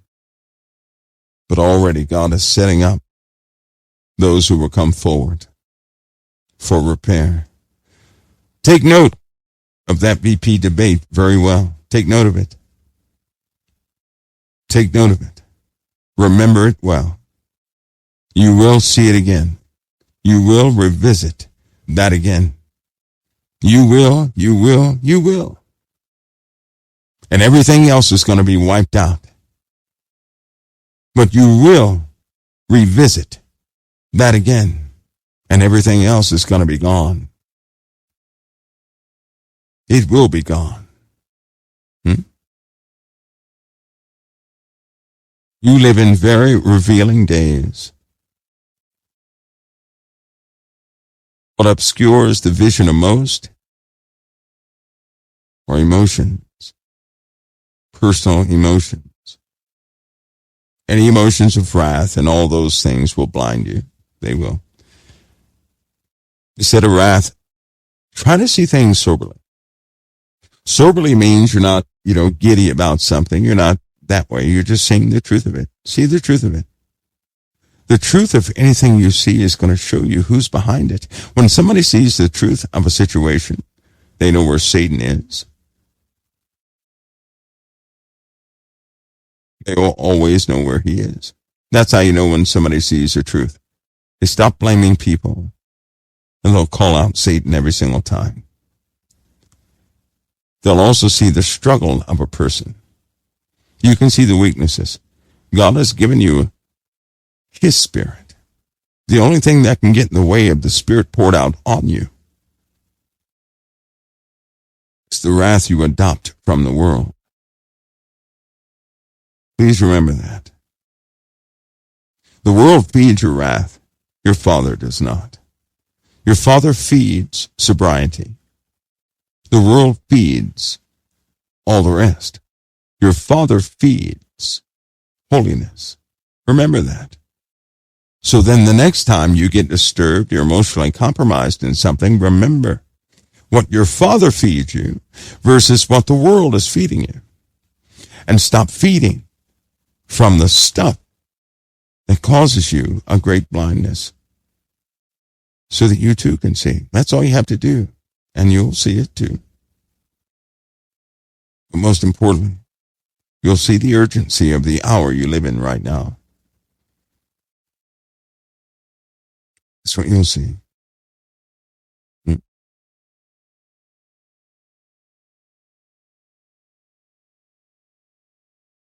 Folks, listen. Now, there's some things I'm itching to share with you guys, but that'll be a midnight hour thing, okay? Somebody says, with the Bank of America thing happening, account showing zero balances, is this changing the new financial structure being? No, it's the new financial structure has been here for about 2 years, right? Here's how should I, Lord? I have a big mouth sometimes, guys. I got to be careful, but hear me out on this. The architecture for the new kingdoms, it's already set up. It's set up right now, right? As I said many years ago, the new kingdom, the new system is being set up, and once it's complete, they'll tear the old one down. The new system has been in place. It can be recognized because they feed ideas to the populace. See, sometimes you have agents that will feed ideas into the populace. They already know what you're prone to believe. They already know that. And so sometimes they feed you things that are so believable, you can't leave them alone. That's why a lot of things end up being nothing.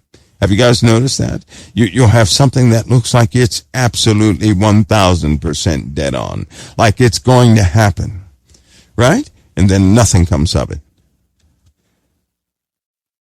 You should have seen a lot of that over the last, 20 years, right? All the facts, mathematics, evidence, everything lines up, and then nothing happens. Nothing happens. Why? Because they already know what they did. They set up a new system first. They dedicate that new system. Then they have you tear down the old system. How do they do that? They make you not trust it. They cause you to fight against it. Do you guys remember the 2015 conversation I had? The way they tear down this system is to have their steps that they utilize. One step is to have you believe it's deeply flawed. They accomplish that. Do you guys remember the conversation I had? Because I told you that people are going to begin to look at the government and say, well, it's fundamentally flawed. It cannot be repaired. And what are people running around right now with the ideology of it? The same steps we went over in 2015 is what's happening right now. So it's opening up right now. It's happening right now. Right? They have to make you turn your back on it, not trust it, so you'll completely turn against it. So they can turn the governmental personnel who believe in the government against the civilians. So you guys can strangle each other out, leaving the malleable behind, right? Because warriors will always fight. They already know this, so they feed you warrior stories. You end up fighting each other, and you kill off each other is what you do. Now, we're not talking about mortal death, but we are talking about lifestyles. You can kill the lifestyle of somebody else. You can murder the lifestyle of this person, that person, which eventually causes everybody a hardship. This strike that's happening right now, you ought to look into it and see what started this strike in the first place. Not the facts that they're throwing at you right now saying they want a raise of a certain percentage. Start reading the backstory and you'll see the same steps. You have agents of change out there working continuously, feeding ideologies and theories and everything else, feeding these ideas. Social media had to come out. Do you guys remember? I think it was 2010. We weren't even recording anything, but we had some conversations via the chat. And I was telling everybody that we live in a new world without borders. And how social media is going to cause a country to begin to envy another country. And the people of that country are going to rebel against their governments because they see everybody else living better in this other land. To the point where they would go and try and destroy their own governments. And this would begin in the Middle East. And of course, that's when, the Egyptian stuff broke out. You guys remember that? Some of you older, dusty, crusty folks who've been with us for a long time, you remember that, right? That's when and the guy set himself on fire, right? That always happens as part of a dedication ceremony that they use with the warlocks and all this stuff. They always set somebody on fire. Always. Somebody has to be set on fire. They set themselves on fire. And what does that do? It's the last piece of a ceremony that releases hundreds of thousands of demons. That's the purpose of it, to release demons in the earth. And the last dedication of that is for somebody to set themselves on fire. Well, when these demons are released, they latch on to people. They become the mindset of the people. Is what they do. So anytime you see somebody setting themselves on fire, you'll always see a breakout of something. You remember the last person that set themselves on fire and you guys were asking me, is this what you were talking about, Mike? The person who set themselves on fire. Well, in that area, did you do your homework and see what happened? That's when everything began that we're living through right now. It always happens that way. They have their dark ceremonies. Of course, Satan's going to tell them how to do incantations, rituals, and rites to raise up demonic entities, those who are faithful to them. You live in a time now where he will cause craft to prosper in his hand. Right? Darkness is rising. Don't get scared or frightened. This dark kingdom that's rising is like a big Hoover vacuum cleaner, right? It only sucks up evil people, because only evil people are going to run to a dark kingdom, not you. So the kingdom of the beast is a big vacuum, like the old rainbow vacuums. You remember that? Right? You get that vacuum and everything will be clean for real. That's what they said. Anyway, it's like a good vacuum. But it only sucks up certain particulates. In this case, the beast kingdom will only suck up those who have dedicated themselves to darkness. So don't be frightened of the dark kingdom. It's designed to do that. That's your Father gathering all the tares together under one kingdom called the beast kingdom. How about that? Maybe that's why he said that everyone written in the book of life will not take the mark of the beast, will not worship the dragon, will not worship the beast. They won't be a part of that system. This kingdom of darkness is only attractive to those who are of the darkness. Don't be afraid of it. You are the balance of that kingdom in the earth.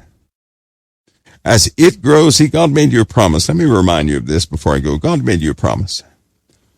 Didn't he say he'd never leave you nor forsake you? Didn't he say that? Yes, he did. If darkness ever rose to the point where it could convince you that darkness was good, then darkness would be stronger than Christ's power to stay with you, right? Because Christ does not inhabit vessels of darkness. He only inhabits vessels who step into him.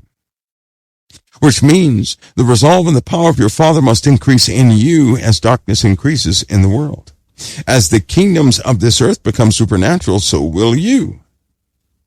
There's always going to be a balance. There is no power in the heavens nor in the earth that will ever be able to place anything upon you beyond that which you can handle.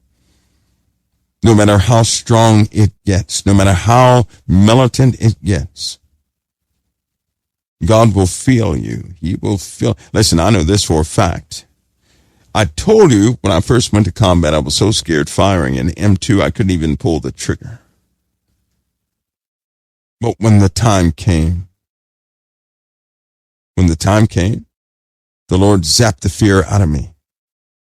I didn't do it. I was scared to death. The Lord took it away. I did some pretty miraculous things in my time. What people don't understand, that wasn't me. That was the Father in me. That was him in me.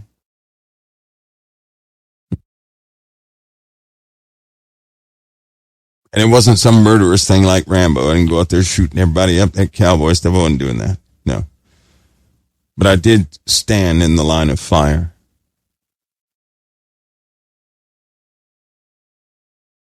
Should you not get hit doing that? I didn't, but that wasn't me. I did sit and pray right on the top of a bunker in the middle of another firefight. Who does that? I was called to pray, and I did. I remember 2 hours after I prayed, a ceasefire was called.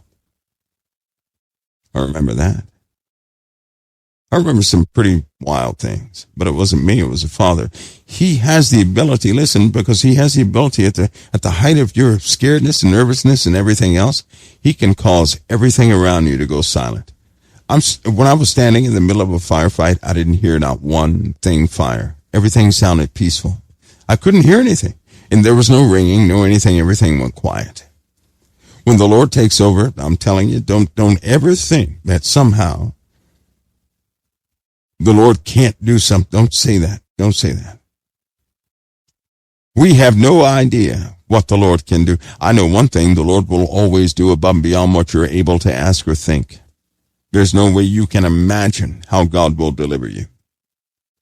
You cannot even pretend to know how God will save a person, how God will do a specific thing, because we don't have a capacity to know those things. We don't. We don't have that capacity.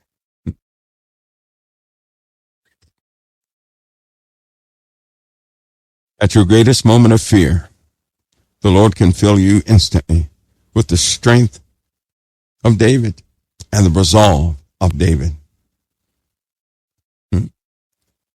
When your brain locks up, you don't know what to do in a situation, he can give you in a moment's notice the wisdom of King Solomon. He can stop time. You have a few seconds to do something. I'm telling you right now, he can have it to where it's almost like you had half a day. Really think it through. This always happens at the breaking moment. So don't be afraid of the breaking moment. Endure everything that comes into your life. Your Lord is with you. No one's going to run the Lord out of your life. He's with you. You know what that means? He carefully manages everything you're involved with. He already knows everything about you. So stop saying, I must disgust him. Stop saying that. He gave his life for us at the most disgusting moment we could ever be in. He knows every thought you ever had. And he still loves you. In fact, he's done nothing but love you.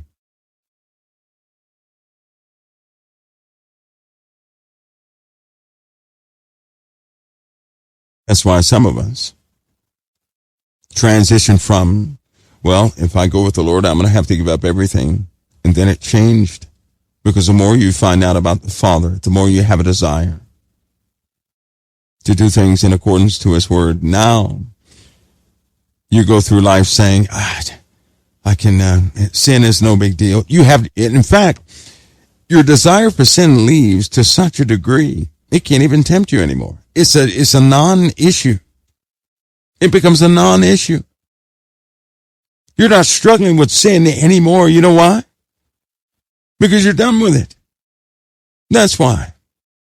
Your struggle becomes working with people. You say, Lord, please teach me how to communicate so I can be effective with people with your word.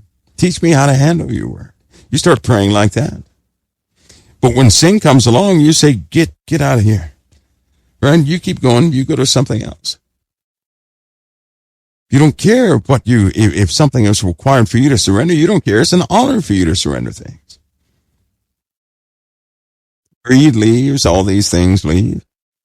Why? Because your heart truly is upon everybody else. And every single day of your life becomes consumed like that. You want to serve the Lord in the highest capacity you can. You do. And you want to be as genuine as possible.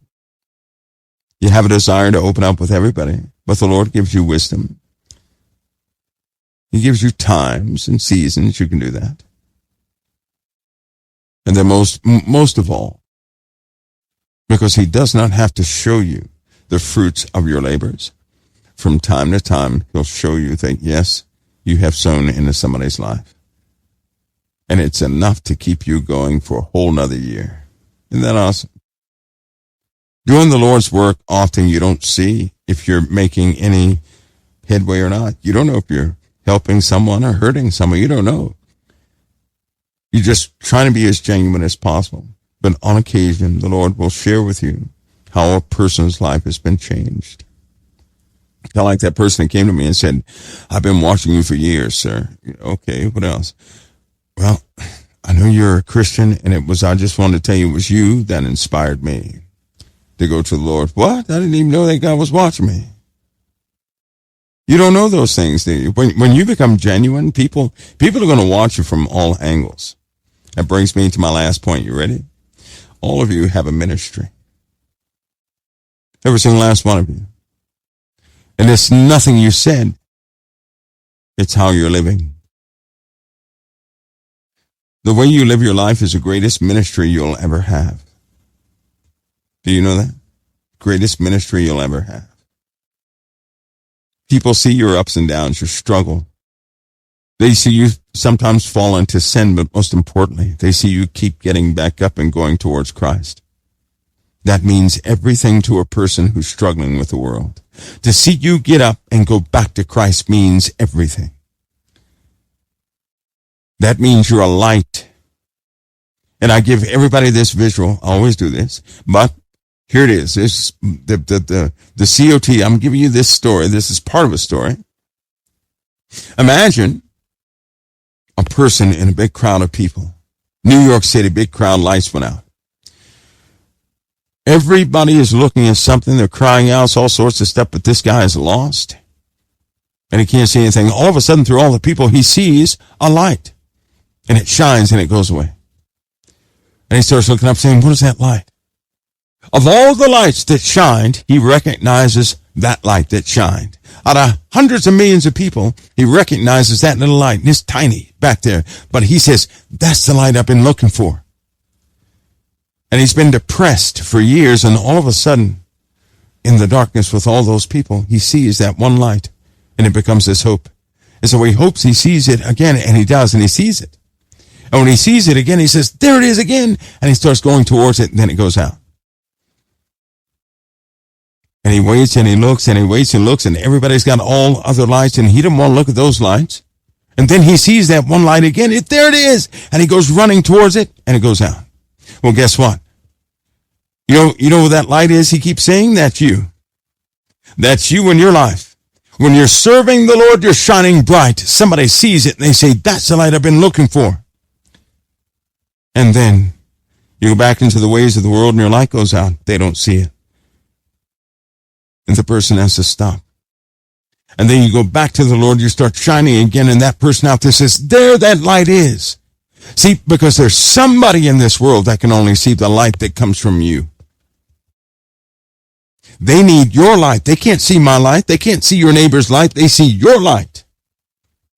And if you ever go out, that person, their hope is doomed. God made you a light in this world. Understand that. Understand what you are. Because somebody needs your light. Yours. Please remember that. Because that's real. That's all too real. Folks, I'm going to let you go. God bless each of you. I don't want to get mushy. That's true. How did I make myself mushy? Oh my goodness. Okay. God bless each of you. I'm going to see you guys next time right here at the Council of Time. I'll see you guys next time.